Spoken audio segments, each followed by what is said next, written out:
ప్రభుత్వంలోకి వచ్చిన తర్వాత గత సంవత్సర కాలంలో వచ్చిన మొట్టమొదటి చిత్రం ఇది. ఇది చాలా కాలంగా పెండింగ్ ఉంటూ ఆయన యాక్ట్ చేయడానికి రాజకీయ పరిస్థితులు ఆయనకి సహకరించకపోవడం, అయినప్పటికీ కూడా పట్టుదలతో ఈ సినిమా చేసి ఆయన ఈ సినిమా కంప్లీట్ చేసి ముందుకు తీసుకొచ్చారు.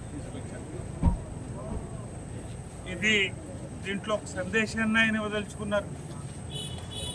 అప్పట్లో ఇది మొఘల్ కాలంలో ఉండే సందర్భాన్ని తీసుకున్నారు. ఆయన హిందువులు పన్ను కట్టాలని చెప్పడం, దానికి వ్యతిరేకమైన పోరాటం చేయటం కల్పిత పాత్ర అయినప్పటికీ కూడా దానికి ఏమీ చారిత్రాత్మకమైన ఆ బ్యాక్గ్రౌండ్ లాంటిది ఒక కల్పిత పాత్రలో ఆయన యాక్ట్ చేసి ఒక మంచి సందేశాన్ని ఆయన ఇచ్చి ఈరోజు జనంలో తీసుకురాను.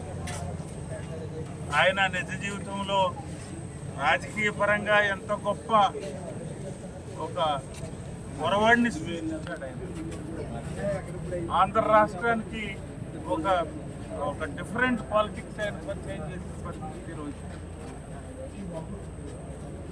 గత ప్రభుత్వంలో మగ్గిపోతున్న పరిస్థితుల్లో దాని నుంచి ఆ ప్రభుత్వం నుంచి బయటకు తీసుకురావడానికి ఆయన ఎంత ఒక కథానాయకుని పాత్ర వహించి ఆయన ఈ రాజకీయంలో ఒక వరవడి